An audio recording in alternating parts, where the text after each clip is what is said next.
상상할 수 없는 독특한 열관인 사람들. 집에서 길을 잃은 이상한 여자에 대해서 헬렌 톰슨, 김보은 옮김. 자, 상상할 수 없는 독특한 일을 가졌다. 어떤 일을 가졌을까? 헬렌 톰슨은 과학 저널리스트이자 작가이다. 신경과학 학사와 과학 커뮤니케이션 석사를 졸업. 다 이렇게 다양하게 저술 활동을 했다. 김보은 유아여대 화학과 곤충에 대해서 이 책을 캐터나는 몸 등등 책을 자 들어가면서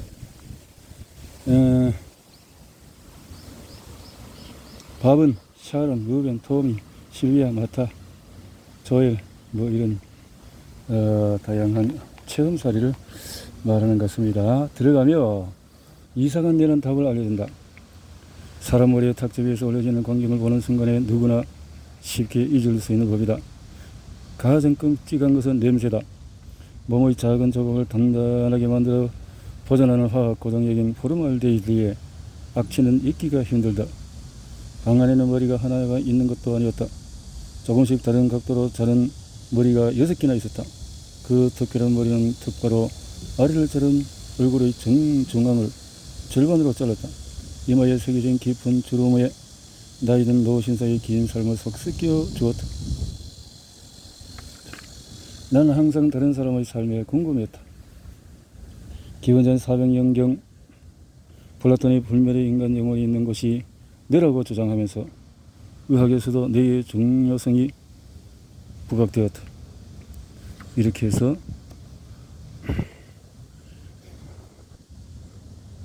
갈레는 사람 뇌 속에 뇌시료라고 부르는 공간이 4군데 있다는 것도 발견했다. 지금이야 뇌실에 액체가 들어있는 뇌를 물리적인 충격이나 질병에서 보호한다는 사실을 알고 있지만 갈레는 불멸의 영혼이 뇌실에서 떠다닌다고 생각을 했다. 갈레는 뇌 이론은 15세기 동안의 주류로 인정받았다. 데카르트는 몸과 마음에 분리되어 있다는 이원론으로 유명하다. 마음은 무형의 것으로 물리법칙을 따르지 않는다. 그 대신에 마음은 뇌 가운데 있는 작은 솔방울 모양, 영역인 솔방울 셈을 통해서 명령을 내린다라고 데카르트는 주장했다. 솔방울 셈은 특정한 동물적인 영혼을 움직여서 영혼이 내린 명령을 수행하게 한다고 말했다. 데카르트는 이런 차이점을 보여주면서 과학적인 증거 없이는 영혼의 불멸성을 믿지 않는 비종교적인 사람들을 논박하려 했다. 상황이 흥미롭게 들어가기 시작한 것은 17세기 옥스퍼드의 지저분하고 안개에 자욱한 거리에서였다.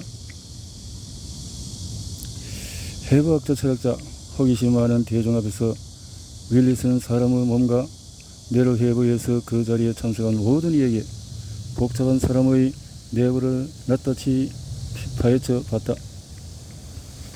이렇게 아주 상상적인 19세기에 되자 독일 해박자 프렌츠 요체프 같이 뇌의 영역에 관한 주장을 내놓으며 현대 지식에 한 발 더 가까이 갔다. 가르의 관찰은 철학에서 출발한 이전 세계의 과학과 구별되는 뇌의 새로운 시대를 예고했다. 이렇게 클라이브를 관찰하면서 나는 사람 뇌에서 가장 눈에 잘 띄는 영역을 짚어낼 수 있었다. 바로 대뇌 피질이다. 대뇌 피질은 뇌의 바깥쪽을 둘러가며 거의 똑같은 반구 2개로 나누어진다. 전두 여부로 의사를 결정하고 감정을 조절하며 다른 사람의 행동을 이해한다. 야망, 통찰력, 도덕적 기준 같은 개인 성격의 세세한 측면을 결정하기도 한다. 뇌 뒤쪽 아래에는 콜리플라워처럼 독특하게 생긴 두 번째 작은 뇌가 있다. 소뇌라고 부르며 평행감각, 운적인 자세를 유지하는 중요한 역할을 한다. 맨으로 보기에는 너무 작지만 뇌는 뉴런이라고 부르는 세포로 가득 차 있다. 뉴런은 옛날에 사용하던 유선 전화의 전선처럼 뇌의 한쪽에서 다른 쪽으로 전기 신호 형태의 메시지를 전달한다. 뉴런은 나뭇가지처럼 뻗어나가 각각 이웃에 있는 뉴런과 연결된다. 뇌에는 뉴런의 연결점이 수없이 많아서 1초에 하나씩 연결점을 세운다고 친다면 다 세할 때까지 300만 년이나 걸린다. 앞에서 나왔던 그런 이야기와 비슷한 이야기들이 이렇게 시작이 되어지는 것을 뇌에 대한 이야기로 쭉쭉 이어져 나가고 있는 것을 볼 수 있습니다. 자, 이렇게 어쩌면 존재하지 않는 사람을 보기 위한 내 안구가 움직이는 소리를 듣는 방법을 발견한 순간, 그러나 보스턴의 눈보라와 그렇게 이렇게 깨닫게 되어지는 시간이었다라는 거죠. 모든 순간을 기억하는 사람, 밥이라는 게 기원전 500년 케오스 시인 시모니데스는 넓은 연회장에 앉아 있었다.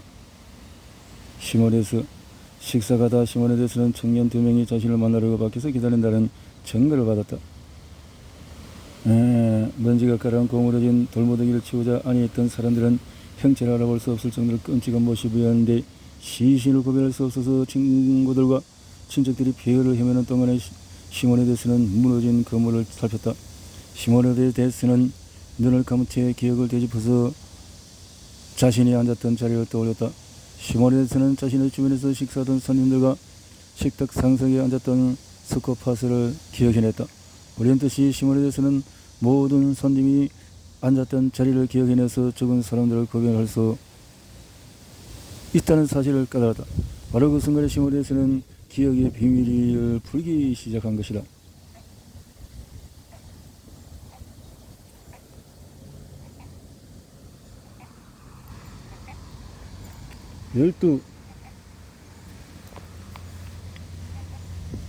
시간이 지연된 비행기 편을 기다리느라고 머무르는 히스로 공항은 사람이 북적하고 시간이 더디게 가는 것 같아서 나는 앞에서 카드 게임을 하면서 노는 아이를 관찰했다.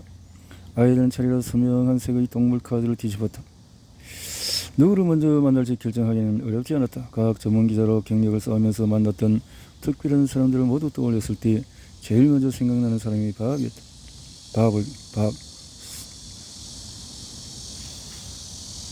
밥을 생각했다. 우리나라 밥이 아니고 밥이라는 사람. 1월 오후라 남편 알렉스를 시험보러 보내었다. 여자군요. 남편에게 오렌지 파스타 면 통마늘을 사다 달라고 부탁했다. 20분 뒤에 남편은 바나나 3개와 양파 그릇 사가져왔다. 나의 기억이란 희한한 것이라는 이미 여러 번 생각을 다시 했다. 한 주 전 직장에 도착했을 때에도 나는 밥을 생각했다. 가스레인지에 주전자를 올려놓고 불을 끄지 않은 채로 나왔다는 생각이 갑자기 떠올랐기 때문이다. 이런 일이 마치야. 나란 공항 바닥에서 카드 게임을 계속하는 아이들 지켜보며 밥을 생각했다. 밥. 기억이 실제로 무엇인지 생각해 본 적이 있나? 과학자들은 이 질문에 대한 답을 수세기 동안 찾고 있었다. 짙은 생머리 굵은 턱선의 미남이었던 어린 모레이스는 빛나는 미래를 앞두고 있었다. 하지만 길을 따라 달려오던 자전거를 발견했을 때 피하기는 너무 늦어버렸다. 모레이스의 발작이 이 자전거 사고 때문에 생기는지 확실하지 않지만 27살이 될 때까지 발작은 점점 더 심해져서 일을 할 수 없을 정도였다. 1953년 모레이스는 이전에 한 번도 시도되지 않았던 실험적인 수술에 동의했다. 발작을 치료하기 위해서 의사는 모레이스는 뇌에 구멍을 뚫고 해마라고 부르는 영역을 양쪽 뇌에서 빼냈다. 이 부위는 바다에 사는 해마처럼 생겨서 해마라는 이름을 쳤다. 수술은 성공해서 모레이슨의 발작은 치료되었지만 재앙이나 다름없는 부작용이 생겼다. 모레이슨은 더 이상 의도적인 장기 기억을 형성할 수 없었다. 해마, 기억력. 수술 전에 알고 있던 정보는 그대로 기억했지만 수술 후에 일어난 일은 30초 전에 있던 일도 기억하지 못했다. 자, 이렇게 이런 변화는 모레이슨은 근육 움직임을 통해서 장기 기억을 형성할 수 있는데 모레이슨의 독특한 뇌는 특정 유형의 기억은 서로 다른 영역에서 처리된다는 중요한 증거를 최초로 보여주었고 특정 유형의 기억이 어디에 저장되었는지도 암시했다. 46년 동안 계속 모레이슨과 정기적으로 만났지만 모레이슨은 하루하루가 코르킨과 만나는 첫날이었다. 정말 신기해요. 당신은 살아가면서 배우죠. 나도 살아가는데 내 삶이 배우는 쪽은 당신이에요. 하고 모레이슨은 코르킨에게 말했다. 모레이슨의 수술받은 지 반세기가 넘게 지난 지금도 과학자들은 기억의 본질에 관한 논쟁을 계속하고 있다. 기억의 감각기억, 단기기억, 장기기억의 세 종류가 있다는 점에 대부분 동의한다. 감각기억은 뇌에 가장 먼저 입력되는 기억으로 우리가 주변 환경을 감지하는 찰나의 순간만 지속된다. 옷이 피부에 닿는 촉감, 공기 중에 퍼지는 모닥불 냄새, 건물 밖에 지나는 차량의 소음 같은 것을 들 수 있다. 그러나 집중하지 않으면 감각기억은 영원히 사라진다. 바로 10초 전만 해도 여러분은 발에 닿는 양말의 촉감을 의식하지 않았을 것이다. 감각기억은 뇌에 들어갔다 곧바로 나온다. 지금 여러분이 계속 양말에 대해서 생각하고 있다면 내가 그 사실을 일러주어서 여러분의 단기기억에 이 감각기억을 찔러 넣었기 때문이다. 단기기억에 그렇군요. 당연히 장기기억은 가장 오래 중요한 기억이다. 장기기억 덕분에 우리는 마음만이라도 과거로의 시간 여행을 떠날 수가 있다. 그렇군요. 자, 솔로몬 세라버스키의 편집장은 화를 주체할 수 없었다. 그는 방금 세라버스키 인터뷰할 사람들 뉴스과 관한 정보 방문해야 할 것 지시사항을 알려주고 뉴스에서 나왔다. 항상 그랬듯이 세라버스키는 단 한 줄도 메모하지 않았다. 결국 편집장은 세라버스키를 사무실로 불러 앉혀놓고 집중하지 않는다고 꼬집었다. 세라버스키는 잘못했다고 말하지 않았다. 오히려 자신은 메모할 필요가 없다고 말했더니 편집장이 말했던 복잡한 지시사항을 단어 하나하나까지 그대로 반복해 보였다. 놀란 편집장은 세라버스키에게 러시아 심리학인 알렉산드로 루리아를 만나보라고 권했다. 루리아는 세라버스키의 완벽한 기억력의 비밀은 공감각이라고 하는 사실을 보겠다. 공감각. 대개 분리해서 경험하는 감각을 결합해서 경험하는 상태다. 즉, 종소리를 들으면 레몬 맛을 느끼거나 특정 숫자를 생각하면 붉은색을 보는 현상이다. 공감각은 앞으로 이 책에서 여러 번 등장한다.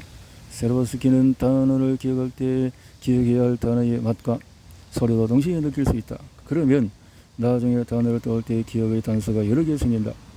세라버스키는 의 상상력은 너무나 생생해서 한 실험에서는 그저 한 손으로 어느 난로를 다른 손에는 얼음 조각을 쥐고 있다고 상상하는 것만으로도 한쪽 손의 체온을 올리면서 다른 손의 체온을 내리기까지 했다.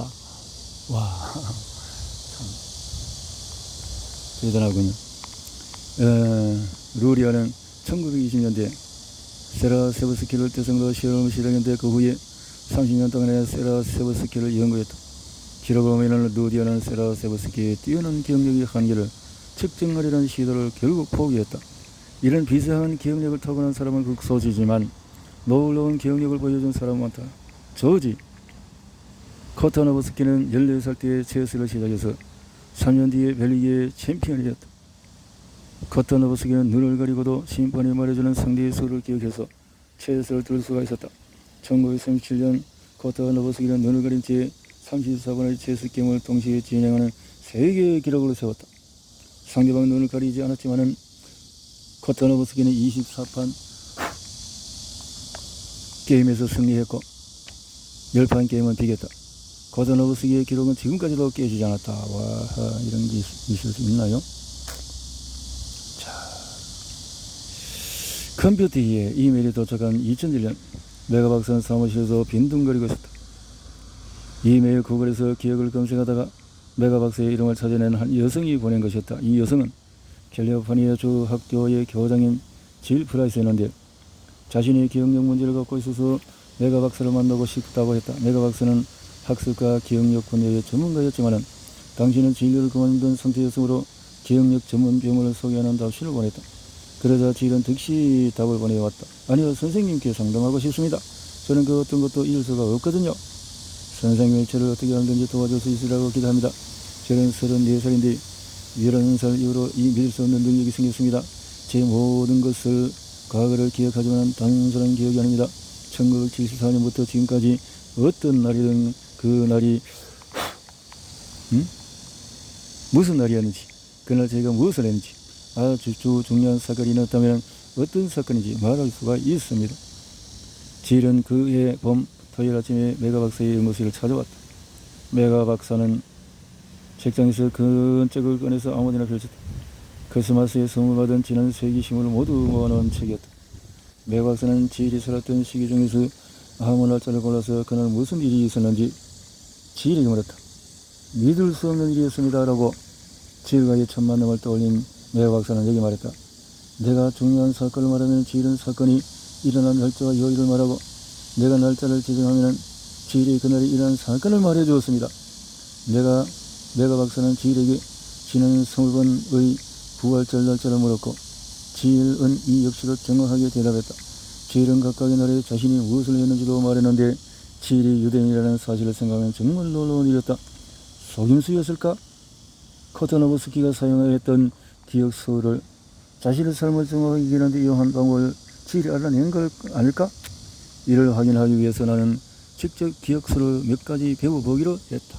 기억서를 배우자. 기억서. 몇 년 전에 여러분이 알렉스 멀린에게 당신 앞으로 신발끈 묶는 시간보다도 더 짧은 시간에 카드 한 벌의 순서를 외울 수 있습니다. 응? 라고 했다면 멀리는 농담이나 하겠죠. 무슨 일이 있었나고 물었다. 나는 책을 읽었어요. 1년 만에 기억력 천재가 된 남자라는 책입니다. 이 책은 조수와 표의 저서로 기자였던 포는 천재들의 슈퍼볼이라고 생각할 미국 암기력 선수권 대회 같다. 그런데 기대했던 천재 대신에 포는 고대 기억수를 익힌 사람들을 만났다. 포는 직접 고대 기억수를 배웠고 다음 해 미국 암기력 선수권 대회에서는 우승했다. 멀리는 미국 의과대학으로 포가 쓴 글을 읽고 자극을 받았다. 멀리는 고대 기억수 훈련을 시작했다. 2년 뒤에 멀리는 중국 광저우에서 열린 2015년 세계 암기력 선수권 대회 최종 경선을 앞두고 2등을 차지했다. 대회는 1시간 동안에 최대한 많은 숫자를 암기하기, 15분 동안에 최대한 많은 사람의 얼굴을 이름 기억하기, 수백 개의 이진수 암기하기 등 10번의 경쟁 라운드로 구성이 된다. 마지막 라운드는 항상 스피드 카드 외우기로 이렇게 해야 하는 일들인데 멀리는 이 게임을 매우 좋아했다. 그날 멀리는 52장의 카드 한 벌의 순서를 21.5초에 암기했다. 이 기록은 당시 대회의 강력한 우승 후였던 예언양보다도 1초 빠른 기록이었다. 멀리는 카드 외우기 경우로 1위를 차지해서 세계 암기력 선수권 대회 최종 우승자가 되었다. 이런 놀라운 기록력은 상당히 특이하게 볼 수도 있다. 그러나 멀리는 말에 따르면 누구나 할 수 있다고 한다. 기억의 궁전을 지키면 하면 됩니다. 기억의 궁전을 지키면 하면 됩니다. 그럴 수가 있네요. 셜록 홈즈를 잘 모르는 독자를 위해서 설명하자면 기억의 궁전은 마음의 눈으로 볼 수 있는 자신의 진수가 물리적인 장소의 이미지다. 자신의 집이나 회사를 가는 길 등이 될 수도 있다. 카드든 식료품이든 많은 것을 기억하려면 기억의 궁전을 걸어가면서 각각의 단어를 특정 장소에 하나씩 떨어 넣으면 된다. 단어를 다시 기억해 내려면 갔던 길을 뒤집어가면서 떨어 넣었던 단어를 다시 적기만 하면 됩니다. 이 기억서는 교수의 시인 시모네데스가 연회장 천장에 무너지는 사고 후에 개발한 방법이다. 연회 참가자들이 앉았던 자리를 근거로 사체의 신원을 기억해낸 등 역덕분이 시모네데스는 기억할 대상의 이미지를 짓누르고 질서 정연한 순서에 연결하는 최고의 기억서를 발견했다. 주변에 있는 물건으로 직접 실험해 봐도 좋다. 나는 지금 책상에 앉아있으니 스테이플러, 찻잔, 프린터, 노트북을 암기하는 예시를 들어보겠다. 내 기억의 궁전은 회사로 출근하는 길이다. 먼저 동네 주위에 있는 여성에게 스테이플러를 건네준다.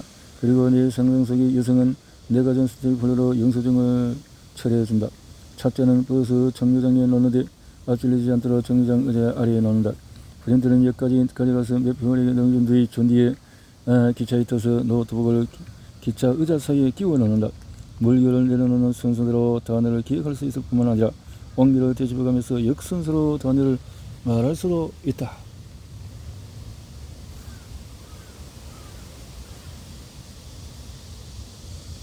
하지만 많은 수의 숫자를 암기하려면 다른 방법을 써야 한다. 사람의 기억력은 모든 종류의 정보를 동등하게 저장하도록 진화하지 않았다. 생존에 중요한 경험은 중요하지 않은 경험보다도 더 쉽게 기억이 된다. 포원에서는 이 기억서를 펴자마자 생각보다 더 많이 기억할 수 있다는 사실을 깨달았다. 정말 말처럼 쉬울까? 나는 의아했다. 이 기억서로 암기 대회 우승자가 될 수 있을까? 이런 예상대로 세 자릿수를 암기할 때면 초암기력자들은 대조 집단보다도 훨씬 나은 성과를 보였다. 하지만은 눈성의 세밀한 형태를 기억하는 문제에서도 또 초암기력자도 대조 집단도 별다른 성과를 내지 못했다. 연구팀의 책임 연구자인 엘리너 메카에게 실험 결과를 묻자 그녀는 두 집단의 진앙이나 뇌의 구조적 차이점을 발견하지 못했다고 말했다. 그러나 두 집단 사이의 한 가지 중요한 차이점은 숫자를 기억할 때 초암기자들은 공간 지역력과 방향 감각과 연관된 뇌의 세 영역을 우선으로 활성화했다고 답했다. 다시 말하면 초암기력자의 암기력이 뛰어난 이유는 이들이 자신만의 기억의 궁전을 돌아다니고 있기 때문이라고 메카에는 말했다. 이 방법이 항상 효과가 있나요? 기억이 나지 않는 적은 없습니까? 라고 나는 폰에서에게 물었다. 전혀요. 일단 기억의 궁전에 집어넣으면 항상 안전하니까요. 메가박스의 문제는 지일이 이런 식의 기억수를 사용하지 않는다는 점이었다. 지일은 자신의 기억이 자동으로 기억이 되며 전략적인 방식을 사용하지 않는다고 계속 강조했다. 지일의 기억은 영화처럼 감정으로 가득하고 의식적인 통제도 없었다. 메가박스는 지일의 말을 믿었다. 메가박스의 질문에 지일은 즉각적이고 빠르게 대답했으며 숙고하거나 생각에 잠길 시간이 없었다.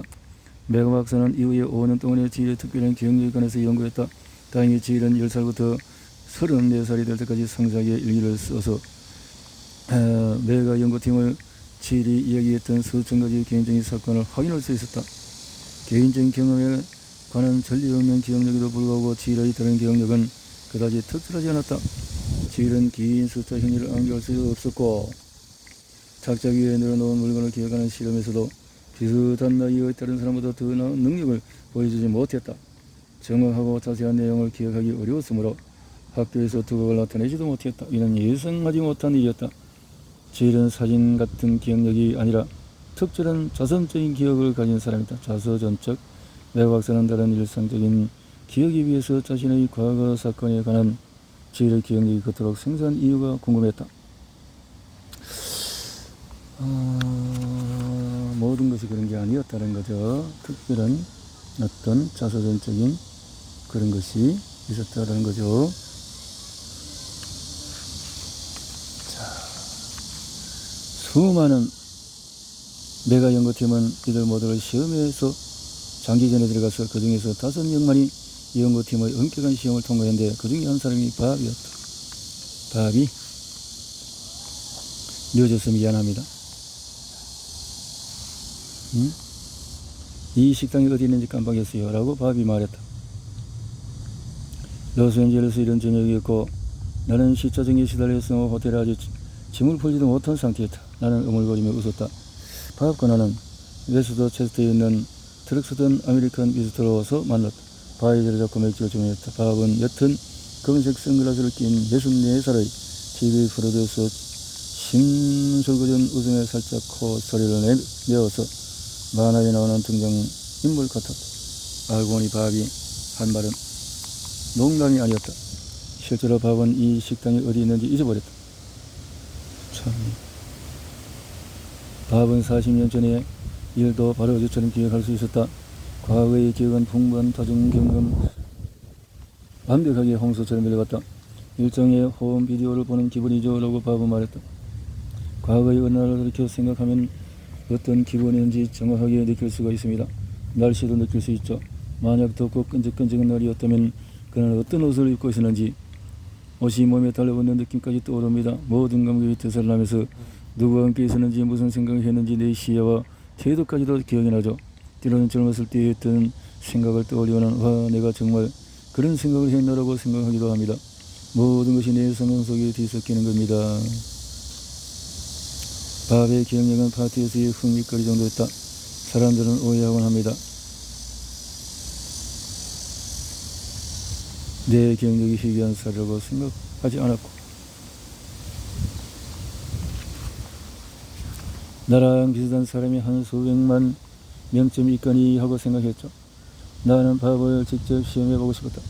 2013년에 기억에 관한 논문을 찾다가 밥과 짧게 이야기를 나눈 적이 있었다. 그때 스카이프로 대화하면서 나는 밥에게 2년 전에 2011년 11월 7일에 무슨 일이 있었는지 물었다. 좋습니다. 그날 무슨 일을 했는지 당신은 기억합니까? 나는 잠시 생각해보는 기억나지 않는다고 대답했다. 내 생일이었는데도 기억하지 못했지. 그날은 월요일이었지. 내가 가장 좋아하는 팀인 피츠버그 스틸러스가 이를 전적 경기에서 레이건스에게 졌던 다음 날이었습니다. 자, 이렇게 이렇게 저 신경에서 특별한 장기 기억과 단기 기억에 대한 그런 내용들을 통해서 이게 밥에 대한 이야기가 쭉쭉 이어지고 있네요. 끝까지.